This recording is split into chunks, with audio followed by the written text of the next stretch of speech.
Bonsoir à toutes et à tous, nouvelle émission spéciale de défense et ce soir, un gros dossier pour commencer notre édition spéciale sur le Nord et sur la possibilité d'une guerre. Alors pour mieux comprendre, d'abord je vais donner la parole à Chani Guidalia. Merci d'être avec nous. Chani, on aimerait comprendre quelles sont les forces en présence du côté du Liban et de la Syrie, pilotées toutes par le Hezbollah. Oui Mathias, on sait que le Hezbollah a réussi à tisser véritablement une toile assez impressionnante. Il y a plusieurs acteurs qui sont impliqués. Tout d'abord, il y a la force Radouane. Ils sont à peu près 2500 terroristes. C'est l'unité d'élite du Hezbollah. C'est un peu la Sayeret Matkal du Hezbollah. Elle a été entraînée par l'Iran, formée par l'Iran pour mener des opérations complexes contre Israël. Et elle forme aussi en parallèle d'autres groupes et d'autres milices. Tout ça pour continuer à perpétrer des attaques contre Israël. Donc ça, c'est premièrement. Deuxièmement, il y a aussi l'équivalent qui a été l'équivalent de la force Radouane qui a été formé, on va dire, en Syrie. Et c'est ce qu'on appelle le plan Golan, donc le TIC Golan. En fait, c'est le plan de Imad Mornier, l'ancien chef d'état-major du Hezbollah, avec Qassem Soleimani. Leur plan, c'était de créer un front en Syrie et tout autour de la région pour justement installer des milices pro-iraniennes. Il faut aussi donc un peu de chiiser la Syrie. Il faut aussi rappeler que en Syrie, quand il y a eu la guerre, l'Iran a soutenu Bachar el-Assad, qui lui a permis d'ailleurs de lui sauver la vie. Donc quand l'Iran, Qassem Soleimani dit à Bachar el-Assad, on t'a sauvé la vie, donc maintenant tu vas nous laisser installer des milices chiites dans ton pays, Bachar el-Assad n'a pas vraiment le choix, il le fait. Donc on a maintenant Imad Mornier et Qassem Soleimani qui essayent d'installer des milices chiites pro-iraniennes en Syrie. À ce moment-là, Imad Mornier est éliminé, c'était en 2008. Donc il donne, c'est son fils Djihad Mornier qui reprend le plan Golan avec Qassem Soleimani. Il est un peu pris sous son aile, sauf que Djihad Mornier est éliminé en 2015. Qassem Soleimani est éliminé en 2020 avec le chef des Kataib Hezbollah qui s'appelle Abu Mehdi al-Muhandis. Malgré ces éliminations ciblées, le plan Golan a continué. Donc maintenant, il y a le Hezbollah qui cherche à atteindre les soldats israéliens depuis la frontière syrienne. Donc Israël, à son tour, cherche à cibler les membres du plan Golan, soit par des éliminations ciblées ou alors même par des arrestations, pour comprendre déjà comment les informations sont transférées au Hezbollah, mais aussi comprendre comment ces Syriens sont recrutés. Alors sur ce point, c'est très simple. Il s'adresse à des Syriens qui n'ont pas vraiment les moyens, donc il lui propose une grosse somme d'argent, et ensuite ça fonctionne sur le principe de un ami amène un ami. Donc voilà, c'est comme ça que ces Syriens sont recrutés. Une fois qu'ils sont recrutés, ils reçoivent une documentation complète sur les activités de Tsahal. Une fois que c'est fait, ils mènent des activités de sabotage. Ils peuvent placer des explosifs près de la frontière justement pour essayer d'atteindre les soldats israéliens, voire même des tirs de sniper. Donc voilà, ça, on a premièrement la force Radouane, deuxièmement les membres du plan Golan, et troisièmement, on a aussi plusieurs milices pro-iraniennes qui sont en Syrie, qui viennent principalement d'Ouzbékistan, du Tadjikistan, Turkménistan. Il y a même des milices afghanes, des milices pakistanaises. Toutes ces milices seraient potentiellement en Syrie, et elle pourrait prêter main forte au Hezbollah dans le cas où il y aurait une confrontation avec Israël, puisqu'on sait que le plan de l'Iran, c'est de créer un arc chiite qui va de l'Iran à la Méditerranée en passant par l'Irak, le Liban et la Syrie. Voilà qui est présenté, vous avez planté le décor. Merci Chani Guidalia. Et avec nous, deux invités. D'un côté, j'ai Mendy Safadi, vous êtes directeur du Centre Safadi de la stratégie et diplomatie stratégique. Vous êtes également orientaliste. Merci d'être avec nous, Mendy. Et Or Issara, vous êtes chef du département des recherches au think tank Lebitronistim, les sécuritaires. Je vais vous poser la même question, messieurs. Vous voyez qui veut répondre en premier. D'abord, vous savez quoi? Je vais poser la question d'abord à Or. Est-ce que Israël est surpris de la manière dont l'Iran a entouré complètement Israël au niveau des renseignements? Est-ce que les renseignements étaient prêts? Bonsoir Mathias. Oui, à mon avis, le renseignement est prêt. On sait ça fait des décennies en fait, que l'Iran est en train de s'engager dans une campagne contre Israël, en fait, contre l'État hébreu. Et c'était pas un surpris en fait que le 7 octobre, en fait, le lendemain du 7 octobre, Hezbollah s'est rejoint aux efforts militaristes du Hamas, et l'Iran lui-même s'est rejoint à cet effort le 14 avril, les Houthis au Yémen. Tout cela incombe, ça crée un système en fait, un système de levier pour faire pression sur Israël. Alors il ne s'agit pas qu'au front de Gaza, mais une guerre à plusieurs fronts. Et dans ce sens-là, oui, le renseignement israélien a fait en priorité en fait depuis pendant les années pour en fait collecter ces informations-là, et dans l'éventualité en fait d'une campagne, d'une pleine guerre au Liban, oui, le banc de trajet, donc le cible en fait, comme on l'appelle dans le renseignement, est prêt. Il y a pas mal de hauts responsables de Hezbollah qui sont potentiellement ciblés, d'autres sites militaires de Hezbollah, mais aussi des installations stratégiques de l'État libanais. Il faut garder à l'esprit, Hezbollah en fait aujourd'hui fait partie des autorités de l'État du Liban. On va en parler hors. Je me tourne vers vous, Mandy. Essayez de nous transposer maintenant dans la tête d'un côté de l'Iran, de l'autre du Hezbollah, de Sayed Hassan Nasrallah. Que se passe-t-il dans leur tête maintenant? Nous savons, et ça n'est pas nouveau, vous savez, les services de renseignement israéliens observent tout ce qui se passe en Iran et dans ses satellites, et nous connaissons tous ces bras longs de l'Iran. Cela a commencé en 2012, 2013, 2014, avec l'enrôlement de forces pour garder les lieux saints chiites. En tout cas, c'était la définition de leur mission à l'époque. Ils ont combattu aux côtés du régime d'Assad. Nous, on connaît bien ces milices créées par l'Iran, et l'Iran crée ces milices avec un objectif et un seul: prendre le contrôle de tout le Proche-Orient. Israël est un élément supplémentaire de ce plan iranien. Et il ne faut pas oublier que la démarche importante consiste à prendre le contrôle non seulement de Jérusalem, mais de la Mecque du point de vue iranien. Donc les Iraniens ont une approche selon laquelle tout ce qu'on appelle le Levant, tout le Proche-Orient, eh bien, l'Iran a l'intention et prépare ses forces pour qu'à partir du moment où il y aura une guerre face au Hezbollah, une guerre directe d'Israël face au Hezbollah, eh bien, ces forces sont prêtes, ces forces sont en état d'alerte pour intervenir, pour appuyer le Hezbollah, à la fois à la frontière libanaise et à la frontière syrienne. Attendez, vous dites rentrer au Liban et en Syrie, mais rentrer en Israël, c'est ça le plan? C'est vouloir s'infiltrer en Israël? Certainement, certainement. La guerre consiste à conquérir la terre d'Israël. En tout cas, pour de leur point de vue, c'est libérer la Palestine. C'est un objectif déclaré de leur part. Ils l'ont déjà dit à plusieurs reprises qu'ils étaient capables de conquérir Israël en 7 minutes. En tout cas, c'est ce qu'ils disent. C'est ce que les dirigeants iraniens affirment. Alors, aujourd'hui, on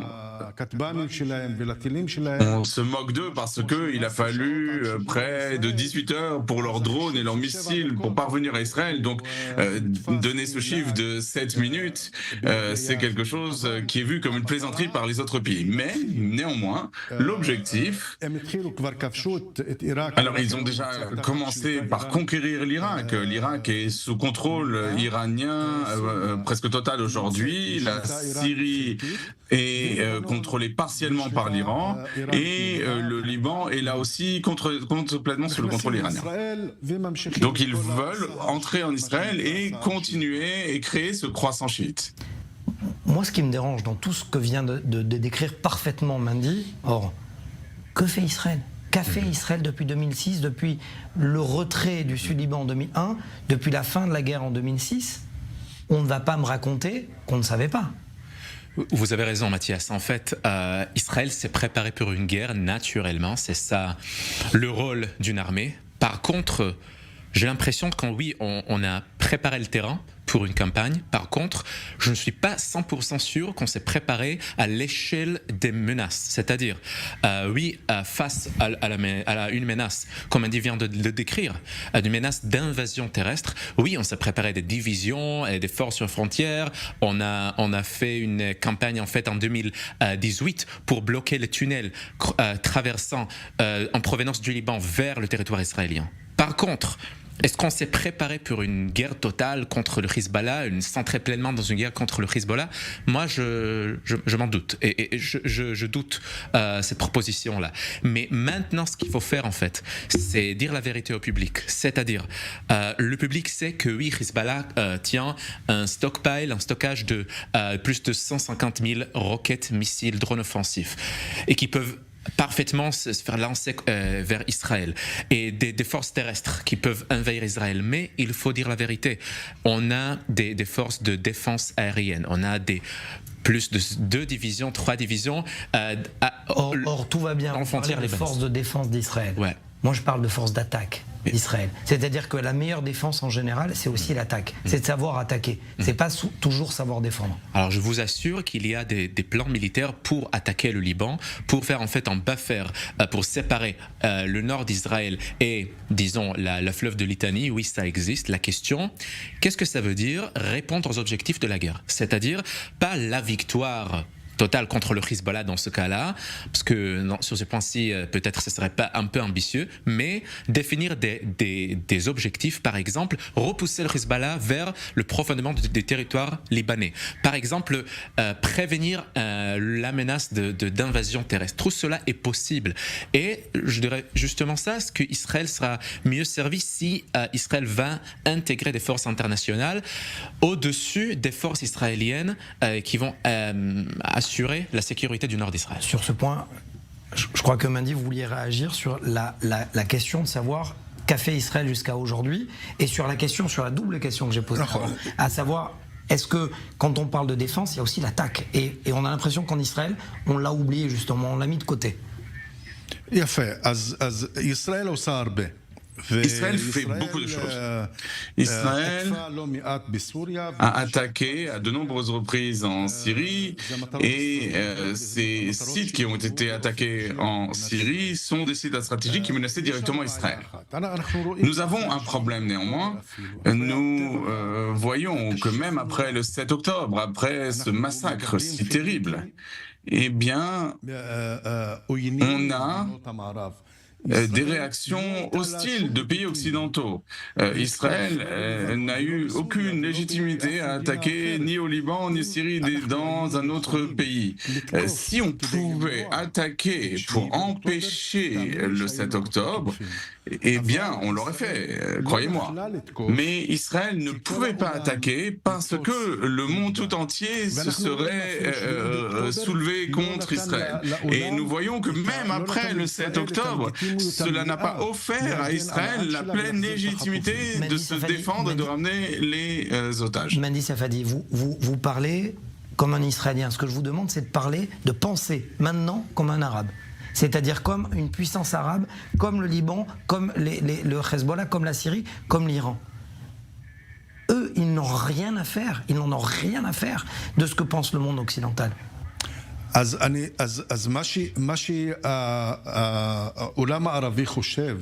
que le monde arabe pense, c'est qu'Israël est dissuadé d'agir, que 2006 a été un coup dur porté à Israël et depuis Israël n'est plus capable de réagir. C'est pourquoi on voit aujourd'hui toutes ces menaces de la part de Nasrallah, de la part de l'Iran.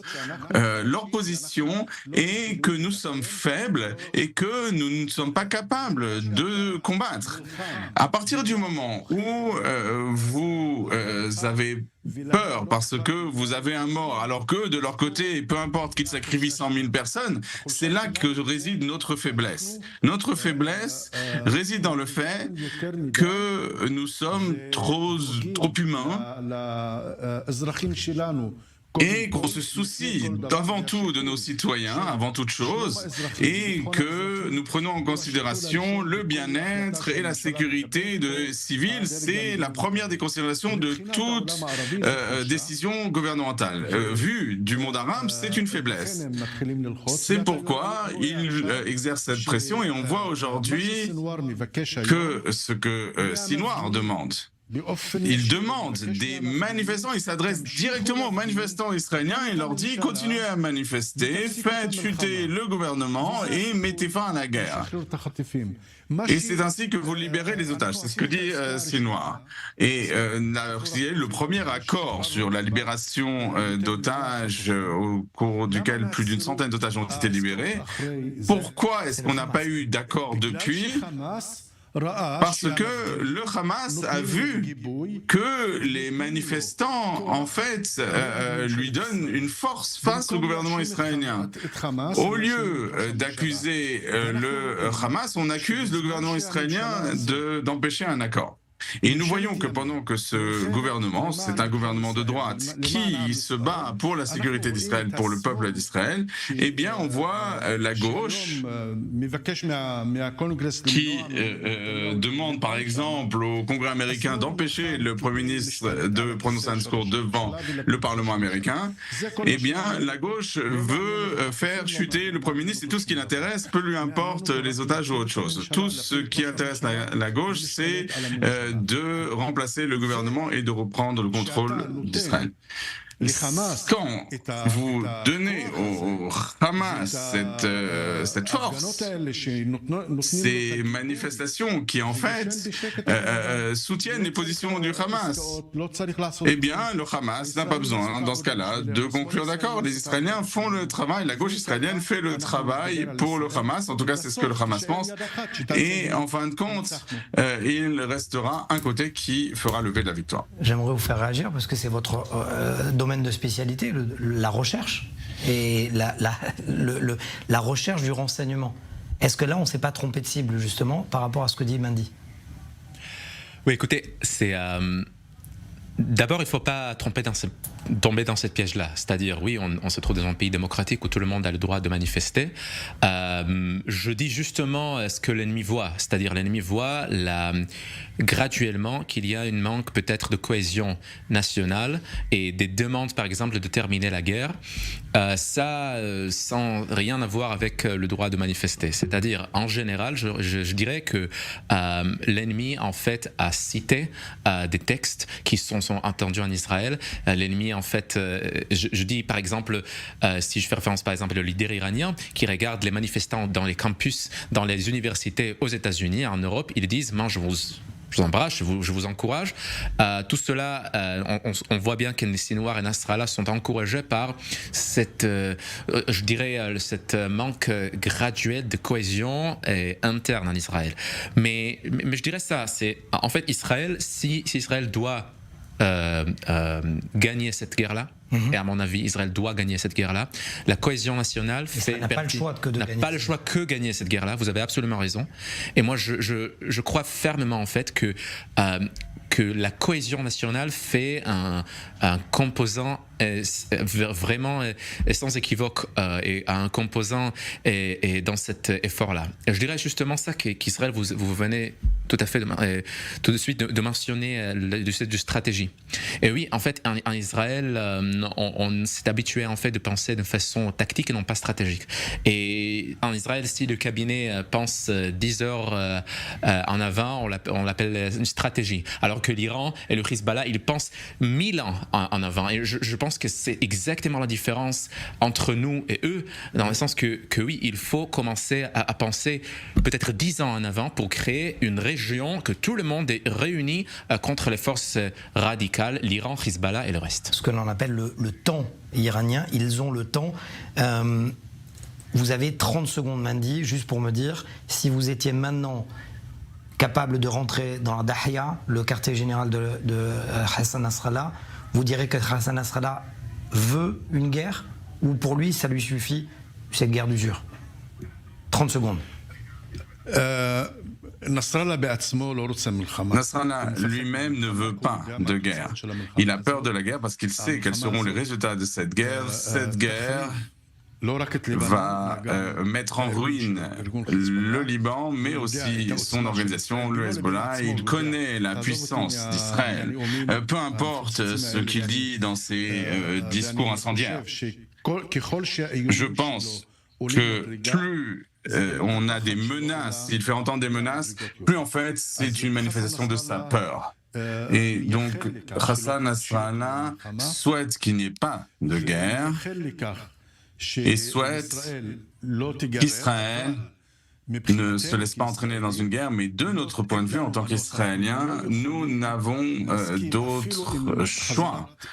Nous ne pouvons pas même accepter, même si le Hezbollah se retire au nord du fleuve l'Italie, nous ne pouvons pas accepter autre chose que la destruction totale, désarmement du Hezbollah. On ne peut pas revenir à une situation dans laquelle on peut craindre de nouveau un 7 octobre avec l'armement du Hezbollah qui pourra prendre le contrôle non seulement le Liban, mais aussi la sécurité de l'État d'Israël. Merci, Mendy Safadi. Merci, Ori Sachar. Nous enchaînons cette séquence nord justement avec Arié Betito. Merci d'être avec nous. Vous êtes responsable de l'accueil francophone dans la ville de Nahariya, mais c'est au titre de responsable logistique du groupe d'intervention civile d'urgence de Nahariya qu'on vous donne la parole. Nahariya, c'est une ville qui a été frappée depuis le 8 octobre par les missiles de Hassan Nasrallah. Il y a aussi cette menace aussi de peut-être d'infiltration depuis la mer. Est-ce que c'est quelque chose que vous vivez au quotidien ? Bonjour Mathias. Tout d'abord, j'aimerais préciser qu'on n'a pas été frappé directement jusqu'à présent depuis le 8 octobre. Effectivement, il y a eu des tirs de drones, de roquettes dans notre direction qui visaient peut-être même plus les zones de Haïfa ou de Akko. Et donc rien n'est tombé directement sur Nahariya. Ça, c'est une première chose. Et concernant votre question d'infiltration par la mer, d'abord, il faut dire que Nahariya étant une ville proche de la frontière libanaise, nous avons bien sûr, c'est une ville qui est habituée à vivre avec le danger que représentent les forces du Hezbollah et les forces libanaises depuis déjà bien plus que les années 80. Donc la ville est organisée de façon à pouvoir répondre à des moments de stress sécuritaire bien sûr. Et donc effectivement, par le passé, on en parlera peut-être, il y a eu en 79 des infiltrations par la mer. Effectivement, de Samir Kuntar qui avait malheureusement, on ne va pas rappeler, qui avait écrasé le crâne d'une jeune enfant avec son arme. Ce sont des souvenirs un peu durs, mais effectivement, pour rebondir sur votre intervention, est-ce que ce qu'on appelle la Kitat Konenut en hébreu, c'est-à-dire le groupe d'intervention civile, c'est lui qui est censé répondre en cas justement d'infiltration? Alors, d'abord, je dois quand même préciser qu'il y a plusieurs niveaux de défense par rapport à ce problème éventuellement d'infiltration. Tout d'abord, on apprend des événements. Ce qui s'est passé en 79 avec Samir Kuntar, bien sûr, c'est un traumatisme, mais ça a permis aussi de mettre en place des protections qui sont à plusieurs niveaux. Donc, tout d'abord, il faut savoir qu'à la frontière, au niveau de Rosh Hanikra, nous avons une forte présence militaire. Nous avons des bases militaires qui surveillent toute la zone, bien sûr, la bande côtière, mais aussi la zone terrestre au sud Liban, et donc qui préviennent ce type d'infiltration. Ensuite, même en temps calme, en dehors des guerres actives, même en temps calme, nous avons des vedettes de l'armée qui patrouillent le long de la bande côtière et qui surveillent bien sûr tout ce qui se passe en provenance à la fois de la terre et de la mer.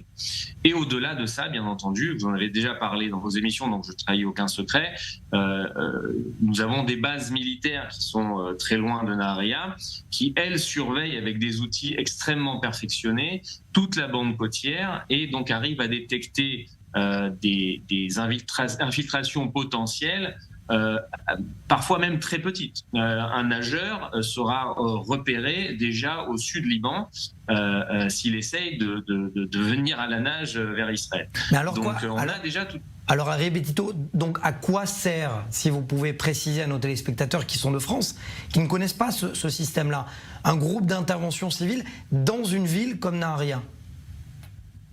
Alors, groupe d'intervention civile, ça c'est normal parce que dès le 8 octobre, pour vous donner un exemple, nous avons tout de suite mis les choses en place et divisé la ville en 7 quartiers. En 7 quartiers qui sont, entre guillemets, gérés de manière autonome et en coordination les uns avec les autres par des équipes qui connaissent leur quartier. Et donc, on a mis des responsables dans chacun de ces quartiers qui vont coordonner l'action des différents services, que ce soit des services de soins, des services d'urgence, des services pompiers, de l'armée, du Picou d'Aoreb, de la sûreté intérieure. Donc, dans chaque quartier est déjà géré de manière plus ou moins autonome avec des gens qui connaissent leur quartier. Nous avons mis en place j'aime pas le mot milice, mais des patrouilles civiles qui protègent la ville à l'intérieur, à l'extérieur, qui tournent dans chacun de ces quartiers-là. Donc c'est tout un système que nous avons mis en place dès le 8 octobre qui permet de sécuriser la ville de toutes parts. Hormis le fait, bien entendu, qu'il y a d'importantes forces militaires de Tsahal qui sont positionnées aux abords de la ville et le long de la frontière du Liban, bien entendu. Très rapidement, ça sera ma dernière question. Pour un Français qui voudrait venir cet été, un touriste par exemple, à Nahariya, vous lui dites que la ville est safe? Je vous dis très sincèrement, et encore une fois, il faut remettre les choses dans le concret, dans la réalité des faits. Depuis le 8 octobre, nous vivons de manière tout à fait normale. Nous n'avons eu que très peu d'alertes d'attaque. Enfin, on est allé très peu de fois dans les abris, et nous poursuivons une vie tout à fait normale. Bien entendu avec une petite angoisse de ce qui se passe autour, mais voilà, bien entendu qu'ils peuvent venir. D'ailleurs, nous accueillons des Olim Hadashim, des personnes qui font leur Aliyah cet été. On en a accueilli quelques-unes ces dernières semaines, et on va en accueillir encore une bonne vingtaine de familles là sur les mois de juillet et d'août. Donc non, bien sûr, les choses sont tout à fait normales. Bien entendu, si demain il devait y avoir une guerre totale avec le Hezbollah, nous avons tout ce qu'il faut pour y faire face et pour mettre tout le monde en sécurité au cas où, mais en attendant, on vit tout à fait normalement. C'est toute l'ambivalence, effectivement, de la vie israélienne. Merci à vous, Arié Betito, d'avoir répondu à nos questions. Merci Mathias, bonne soirée. Et puisqu'on parle justement de cette possibilité de guerre, une catastrophe qui serait dévastatrice pour le Liban et les Libanais, c'est ce que estime Lloyd Austin, le secrétaire d'État à la Défense américain, lorsqu'il a reçu Yoav Gallant, son homologue israélien, qui est en visite actuellement aux États-Unis. Qu'est-ce qu'il a dit ? Virginie, aux États-Unis, le secrétaire à la Défense américaine accueille son homologue israélien. Réunis au Pentagone, Lloyd Austin et Yoav Gallant s'apprêtent à discuter de l'escalade au Moyen-Orient et plus particulièrement d'un conflit ouvert avec le Hezbollah. Et à ce sujet, la position des États-Unis est claire. La diplomatie est de loin le meilleur moyen d'éviter une nouvelle escalade. Nous recherchons donc de toute urgence un accord diplomatique qui rétablisse un calme durable à la frontière nord d'Israël et permette aux civils de rentrer en toute sécurité chez eux des deux côtés de la frontière israélo-libanaise. Depuis le début de la guerre, Washington tente d'éviter une guerre ouverte avec le Liban. Mais la crainte d'un conflit généralisé au Moyen-Orient plane de plus en plus. Des mois que la frontière nord est ciblée par le Hezbollah. Missiles, drones, incendies, des tensions qui, la semaine dernière, ont conduit le gouvernement à approuver des plans opérationnels en vue d'une offensive au Liban. Nous travaillons en étroite collaboration pour parvenir à un accord, mais nous devons également discuter de ce que cela signifie pour tous les civils possibles. La plus grande menace pour l'avenir du monde et pour l'avenir de notre région est l'Iran. Le temps presse. Les tensions entre le Hezbollah et Israël ont également été évoquées lors de la rencontre entre Anthony Blinken et Yoav Gallant. Je dirais que nous pensons qu'une résolution diplomatique est possible. Nous pensons que c'est dans l'intérêt de toutes les parties Et je dirais que le ministre Gallant a confirmé au secrétaire hier que c'était le résultat souhaité par Israël, qu'il préférerait une résolution diplomatique à la situation dans le nord d'Israël, de l'autre côté de la frontière. Et nous allons donc continuer de le faire parce que c'est dans l'intérêt de toutes les parties impliquées. Les bombardements sur la frontière nord d'Israël ont entraîné l'évacuation de dizaines de milliers de personnes des deux côtés de la frontière. Et pour mieux en parler, eh bien, Michael Pregent, vous êtes en direct. Merci d'être avec nous. Vous connaissez parfaitement Lloyd Austin. Vous avez servi sous sa responsabilité lorsque vous étiez en déploiement extérieur. Vous dites quoi? Vous dites que c'est un yes man qui répond aux ordres automatiques de Joe Biden, ou alors il a aussi sa propre stratégie?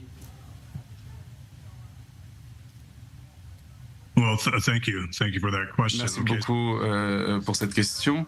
Alors, vous savez, quand j'ai dit que c'était un yes man, cela concernait l'Afghanistan. À l'époque où il était au commandement central américain, et lorsque j'ai travaillé également, nous travaillions sur la Syrie, l'Irak, l'Afghanistan. Et on n'a pas réussi à faire des présentations sur l'Afghanistan et sur l'Irak. Il voulait uniquement parler de la Syrie. Mais on a aussi, vous savez, grandi dans une culture militaire où on mène par l'exemple. Et lorsqu'on a eu ce retrait de l'Afghanistan, Austin a dit que ça n'était pas du tout une catastrophe et que tout allait bien se passer. C'était assez embarrassé pour nous qui étions d'anciens militaires, qui avions porté l'uniforme, de voir de quelle manière il s'était transformé en homme politique. C'était ça un des problèmes que j'avais avec Lloyd Austin.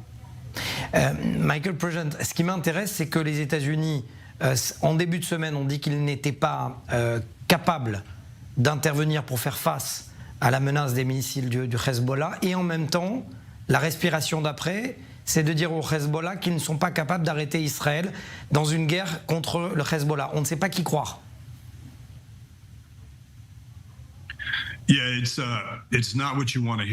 Effectivement, ça n'est pas ce qu'on veut entendre d'un allié, surtout du point de vue d'Israël. Mais si vous êtes à Téhéran, pensez si vous étiez à Téhéran, à Beyrouth, quand vous entendez ce message aussi faible de la part du secrétaire à la Défense. Et il y a tous ces messages de faiblesse adressés aussi par Anthony Blinken. Donc quand vous entendez que le Hezbollah n'est pas intéressé à intervenir face au Hezbollah, à faire face à Téhéran, eh bien tout cela donne à Téhéran et au Hezbollah en fait la permission d'agir comme bon leur semble, sans conséquence. En réalité, les États-Unis devraient dire à Téhéran qu'ils seront tenus pour responsables si le Hezbollah fait quoi que ce soit, parce que le Hezbollah ne fait rien sans l'autorisation de Téhéran. Il continue à y avoir de plus en plus de distance, et l'Iran est responsable de l'escalade des milices en Irak et du Hezbollah. Or, le secrétaire à la Défense, Austin, et le secrétaire d'État continuent à protéger l'Iran de toute critique quant aux actions du Hezbollah et du Hamas. L'Iran doit être tenu pour responsable de tout ce que fait le Hezbollah, le Hamas, de tout ce que font les Houthis et les milices en Irak. Et il voit cette faiblesse à Washington, ce qui est très dangereux pour Israël.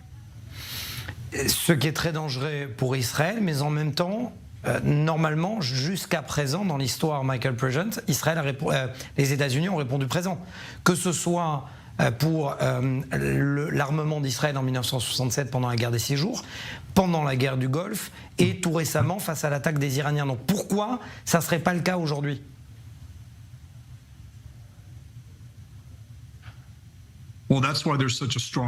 C'est pourquoi il y a un lien aussi fort entre les forces armées américaines et Israël qui remonte effectivement à ces événements que vous venez de citer. Ce qu'on fait bien, on le fait bien parce qu'on a appris comment le faisait Israël. Mais aujourd'hui, c'est différent parce que l'administration Biden essaie de remporter une élection. Et cette administration sacrifie la sécurité d'un allié pour gagner un vote violent et extrémiste sur ces questions des manifestations pour le Hamas. Et c'est uniquement des considérations politiques qu'il y a derrière cela. Et l'administration Biden doit savoir qu'ils perdent le vote de plus d'Américains qui soutiennent Israël, des minorités qui soutiennent Israël. Souvenez-vous que, par exemple, le vote africain-américain est un vote chrétien. Or, les chrétiens soutiennent Israël. C'est une administration qui est perdue, qui ne sait pas ce qu'elle fait. Et il rend la situation très dangereuse au Proche-Orient pour sécuriser un certain vote, en perdant par ailleurs tout un autre vote. De mon point de vue, c'est évident qu'ils ne voient pas cela parce qu'ils sont aveuglés par leur propre orgueil, par leur propre arrogance. Ils pensent qu'ils agissent d'une manière correcte, mais ça n'est pas le cas. Ça sera ma dernière question. Vous voyez un cas de figure où, et je préfère ne pas y penser, mais il faut y penser, où Israël est seul aujourd'hui face à l'Iran, le Hezbollah, les Yémen, l'Irak et toutes les milices dont on vient de parler?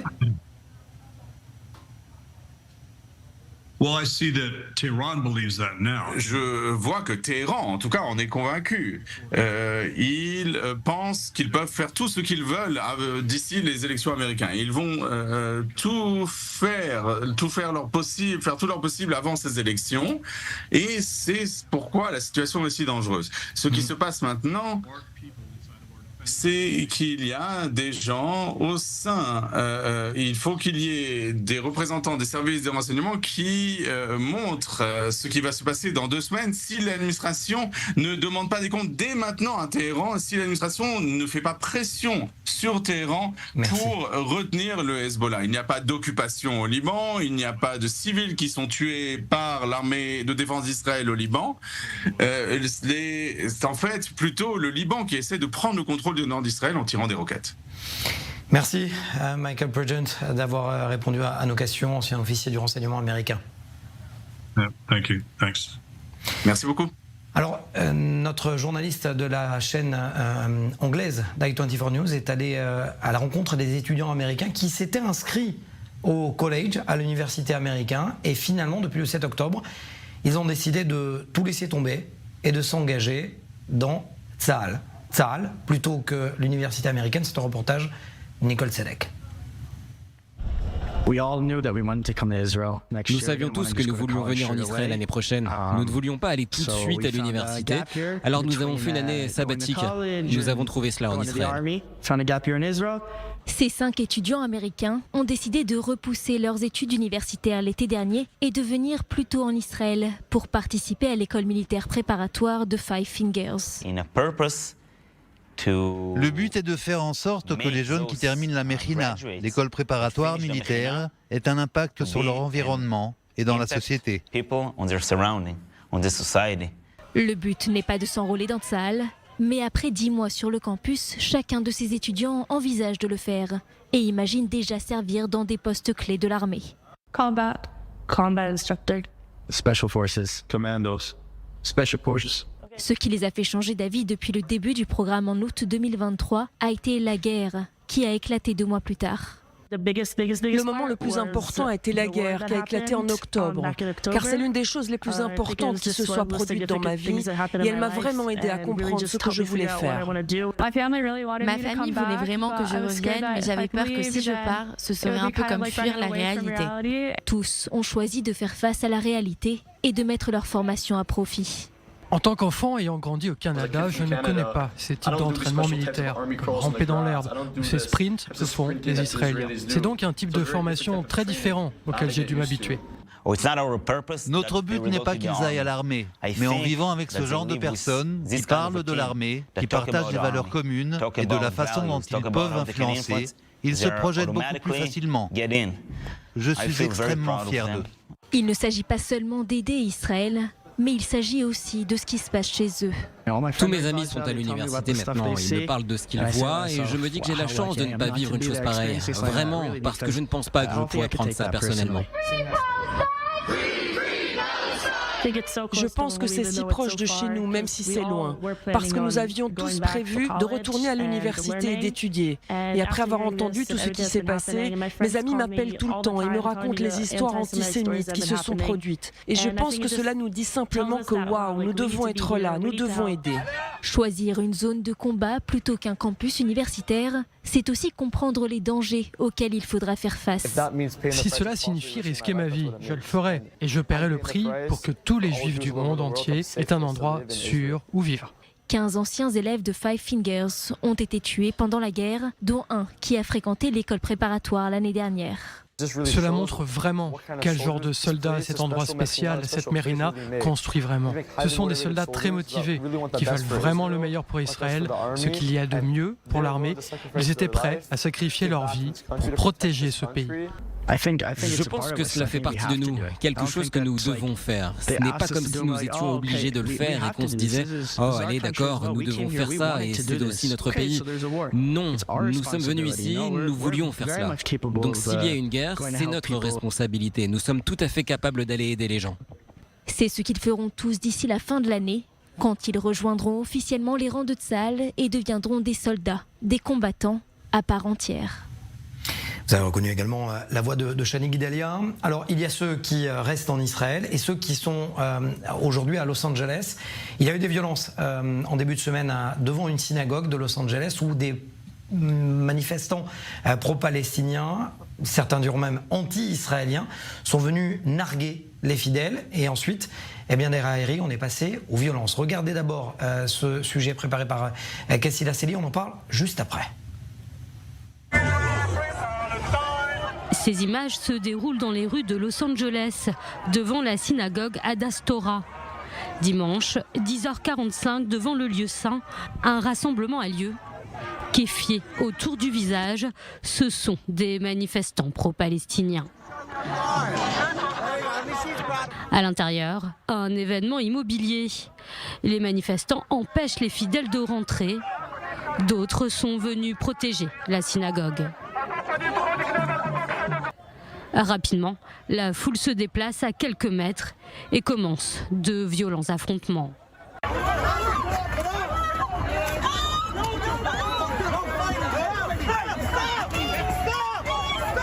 La manifestation n'a pas sa place devant une synagogue. Je ne pense pas que les juifs iraient devant une mosquée ou que les chrétiens iraient devant une mosquée pour faire une telle chose. Quelques instants plus tard, la police anti-émeute sécurise le périmètre. Si aucune indication n'a été divulguée sur le nombre de personnes arrêtées, un individu aurait été interpellé pour port de drapeau à pointe, objet interdit lors de manifestations. Depuis le début de la guerre, le conflit s'est exporté dans le monde et particulièrement aux États-Unis. Les manifestations pro-palestiniennes se multiplient, notamment sur les campus américains.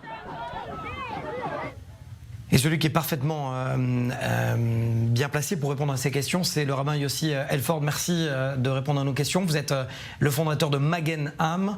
Que s'est-il passé dimanche ? C'était donc ce dimanche et je dirais que ce n'était certainement pas une surprise. C'était, je dirais, une attaque très bien planifiée, coordonnée. Ils sont venus habillés d'une certaine manière, équipés d'une certaine manière. Ils ont décidé de faire escalader l'événement en venant par vagues. Ils se sont déployés au cours de l'attaque, donc on ne doit absolument pas les appeler des manifestants. Ils ont dit qu'ils allaient agir, nous ne savions pas dans quelle mesure ils allaient le faire. Vous êtes spécialisé dans la formation justement sécuritaire et dans la protection de la communauté juive. Est-ce que vous étiez prêt à faire face à ce type d'affrontement ? Je dirais qu'il y a une escalade tactique et donc notre organisation doit se développer. Nous sommes d'ailleurs en train de le faire. Mais comme on voit de plus en plus de ce type d'événements, d'incidents dans les rues de Los Angeles, nous devons nous assurer qu'il y a de plus en plus de personnes qui participent à nos programmes pour faire face à ce type de menaces. Rabbin Yossi Elford, la prochaine étape c'est quoi ? C'est de passer des points aux armes ? À Dieu ne plaise. En tant que rabbin, je dirais tout d'abord qu'il faut avoir le bitachon, la confiance en Dieu, et en même temps, il faut faire le mieux qu'on peut pour faire face à ces menaces sur la sécurité. Et donc, nous devons continuer à faire de notre mieux, former des nouvelles équipes pour avoir le plus de monde possible qui soit formé pour faire face à ces menaces et faire tout cela dans le respect de la loi, avec l'aval des autorités, parce que la dernière chose dont nous avons besoin, ce serait que le gouvernement soit contre nous. En vérité, nous essayons de nous allier au gouvernement. Oui, c'était assez violent et on le voit d'ailleurs à travers le monde. On voit que la menace continue à s'épandre et nous, en tant que communauté, nous devons avoir la foi et continuer parallèlement à nous préparer et à être prêts. Alors, peut-être que je n'étais pas précis, je parlais plutôt des Palestiniens, de leur violence. Parce que, racontez-moi cette scène où on voit des policiers prêts à intervenir, armes à la main.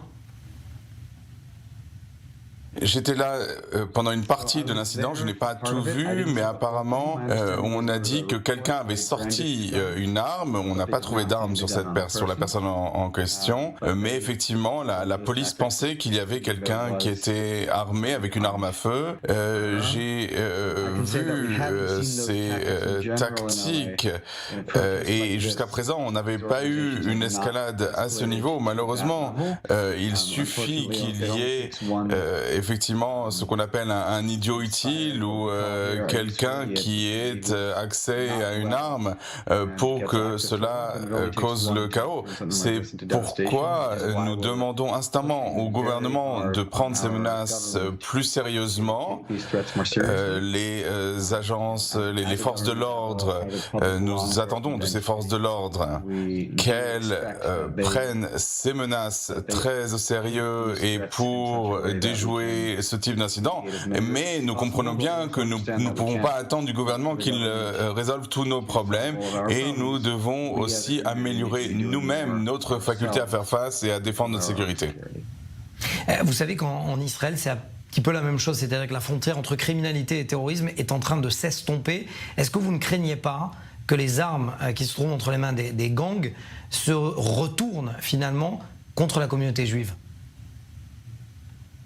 Je ne veux pas entrer dans la spéculation. Il faut faire face déjà aux menaces qui sont visibles et à celles qui nous sont fournies par les services de renseignement. Bien sûr, nous devons être prêts face à toutes les menaces possibles et aussi évaluer la probabilité des diverses menaces pour essayer de nous focaliser sur celles qui sont les plus probables. Comme je l'ai dit, nous devons nous développer de manière spectaculaire. Nous voyons que les menaces sont mieux financées que nous, se développe beaucoup plus rapidement que notre organisation. Il est temps que nous nous développons pour nous préparer et pour faire face aux menaces qui pourraient apparaître.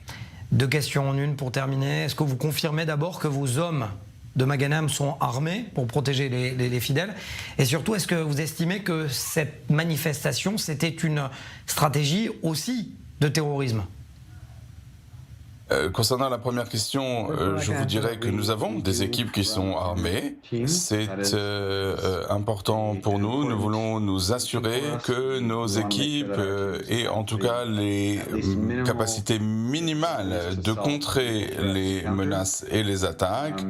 Aujourd'hui, nous avons eu une conférence de presse avec le maire et avec le chef de la police et nous avons demandé qu'on parle plus d'une attaque que d'une manifestation.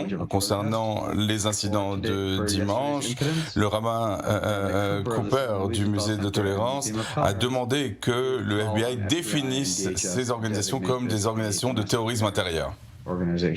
Merci Yossi Elford d'avoir répondu à nos questions. Merci beaucoup.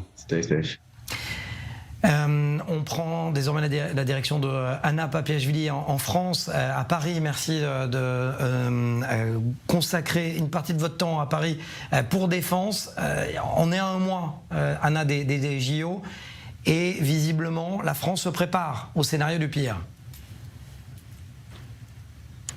Oui, sauf que tout est prêt. C'est ce qu'a assuré de nouveau le ministre français de l'Intérieur, Gérald Darmanin, même si, on le sait, ce défi sécuritaire est immense. Tout d'abord, avec cette parade fluviale qui va commencer sur la Seine, que vous voyez juste ici, grâce aux images de Ben Seban. C'est la première fois, Mathias, qu'il y a une cérémonie d'ouverture qui est organisée en dehors d'un stade. Ça ne s'est jamais déroulé dans l'histoire des JO. Et pour sécuriser cette cérémonie, 45 000 policiers et gendarmes seront présents, et fait assez rare, les unités d'élite de la police et de la gendarmerie, la BRI, le RAID ou encore le GIGN œuvreront ensemble pour ces Jeux Olympiques. Et puis il faut ajouter à cela environ 18 000 agents de sécurité qui ont été recrutés, sécurité privée. Et puis il y aura aussi 18 000 militaires qui seront mobilisés si besoin. Le ministère des Armées aussi va s'occuper de la sécurité et de la lutte notamment anti-drone. L'espace aérien ici sera totalement fermé dans un rayon de 150 km autour de Paris pendant cette cérémonie d'ouverture le 26 juillet prochain. Ce n'est jamais arrivé. Et puis tous ceux qui participent aux Jeux ont été criblés, comme on dit, par les services. L'objectif en fait c'était de savoir exactement qui sont les athlètes, qui sont les accompagnants, et pour être sûr d'un point de vue sécuritaire. Il y a d'autres menaces aussi qui sont très prégnantes, c'est les menaces cyber. Les autorités s'attendent à des menaces exponentielles par rapport au dernier JO de Tokyo d'été. C'était en 2021. Il pourrait y avoir 8 à 10 fois plus de menaces cyber. Ces Jeux Olympiques en fait vont se dérouler aussi en France, dans un plan Vigipirate qui a été élevé à son niveau maximal. Urgence attentat depuis l'attentat justement de Moscou. C'était en mars dernier. À ce stade, aucune menace particulière ne pèse sur les JO, c'est ce que nous répète le gouvernement, même si globalement on sait que cette menace est très élevée. Nos Jeux sont les plus risqués qui n'ont jamais été tenus, c'est ce qu'a déclaré une source proche de l'État au journal L'Équipe. Et pourtant, 2 projets d'attentats quand même ont été déjoués dans l'Hexagone. Oui, en un mois, il y a eu ces projets d'attentats, et on sait que les services de renseignement craignent ces attentats qui pourraient arriver en France. On l'espère que non, et en particulier, les services de renseignement expliquent que c'est les attentats islamistes. Il y a eu fin mai un projet d'attentat qui visait le stade Geoffroy-Guichard. C'est à Saint-Étienne, là où des épreuves des Jeux Olympiques doivent se dérouler, des épreuves de foot, et un jeune homme de 18 ans a été arrêté. Il était en lien avec des djihadistes du groupe État islamique, et il planifiait une action au nom de l'idéologie djihadiste de l'État islamique. Et puis le 21 juin, c'est un autre homme, lui aussi âgé, un peu plus âgé, 19 ans, qui a été arrêté dans les Yvelines. Il projetait de commettre un attentat pendant les Jeux Olympiques. Et pour lui, c'est la cible qui est intéressante, parce qu'il était question de mener des attentats contre les Juifs durant cet événement sportif. Il a confié par ailleurs aux enquêteurs avoir des fantasmes ou des délires dans lesquels il devenait un combattant de l'islam au nom de la Palestine et combattre Israël. Alors on sait que la situation géopolitique va être particulièrement prise en compte durant ces Jeux Olympiques, avec les manifestations pro-palestiniennes, et on sait qu'à Paris, la délégation israélienne qui va arriver sera l'une des plus surveillées parmi toutes les délégations, et actuellement les autorités françaises travaillent avec les autorités israéliennes pour sécuriser leur venue et leur présence ici. Les Jeux Olympiques vont se dérouler du 26 juillet jusqu'au 11 août. Merci Anna Papiashvili, en espérant que effectivement les gardes de protection n'aient pas trop de travail, justement. Merci à vous.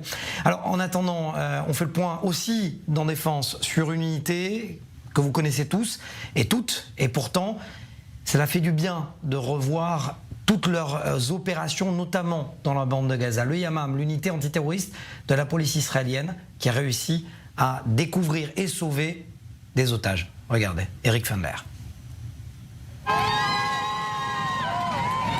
L'opération Arnon, du nom du policier tombé en action, n'était pas la première opération de cette unité très spéciale de la police israélienne, mais c'est peut-être la plus prestigieuse d'entre elles. Durant le mois de février, après 129 jours dans les geôles du Hamas, les forces spéciales du Yamam ont libéré Luis et Fernando de là où ils étaient retenus en plein cœur de Rafah.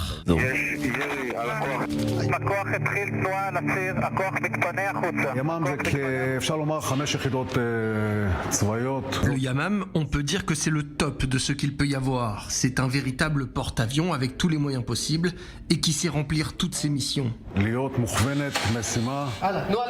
Suite à de nombreuses autres opérations, dont beaucoup dont nous n'entendrons jamais parler, et Laura qui l'accompagne, se pose naturellement la question de savoir ce qui fait la différence entre cette unité antiterroriste et les autres. Est-ce les moyens dont elle dispose, ou les tactiques qu'elle utilise qui en font un exemple, ou encore l'esprit qui y règne?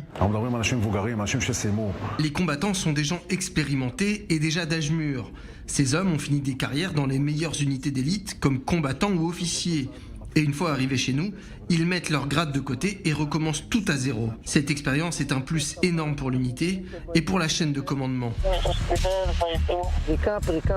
Cette unité a déjà perdu 11 de ses hommes depuis le 7 octobre, au cours d'actions menées dans Gaza, mais aussi en Judée et Samarie. Le Yamam est considéré comme l'une des meilleures unités antiterroristes du monde et a l'habitude de s'entraîner dans des répliques exactes de ce qui les attend sur le terrain pour minimiser les risques au maximum, à tel point que le poids des responsabilités pendant l'action est partagé entre les officiers et les combattants. Le sauvetage auquel nous avons assisté il y a quelques jours à Gaza a été préparé il y a déjà longtemps. Mais nous avons déjà vu des actions menées par cette unité presque immédiatement. C'est l'un des grands avantages de cette unité. Elle est toujours prête à agir et n'a pas besoin de s'entraîner avant d'agir. Il est important d'ajouter qu'en cas de guerre généralisée ou à multifront, au cas où il y ait de nombreuses prises d'otages, il faudrait faire des choix entre les situations prioritaires et les autres, et des manques d'effectifs pourraient se faire sentir. Ces hommes restent dans l'ombre, c'est une tradition, mais c'est aussi la meilleure façon de rester discret. Sauf lorsque tout un pays est si fier de ce qu'ils font, et aussi de pourquoi ils le font. Pourquoi sont-ils prêts à le faire et à se mettre en situation de danger extrême, prêts à mourir pour remplir leur mission? Cette unité est unique, c'est la seule de ce type. Une autre unité qui fait exception, c'est le Magen David Adom, les secouristes. Vous avez eu l'habitude de les voir sur notre net dans les 24 News. J'ai l'habitude de les présenter dans une ambulance. Cette fois, eh bien, c'est un concert. Ils ont donné un concert en hommage aux 34 victimes des secouristes, des volontaires qui sont tombés depuis le 7 octobre. Et je vous propose justement, Magen David Adom et les amis de Magen David Adom, de se quitter sur ces notes de musique. Musique d'espoir, musique aussi d'hommage à ces secouristes, ces 34 secouristes tombés depuis le 7 octobre.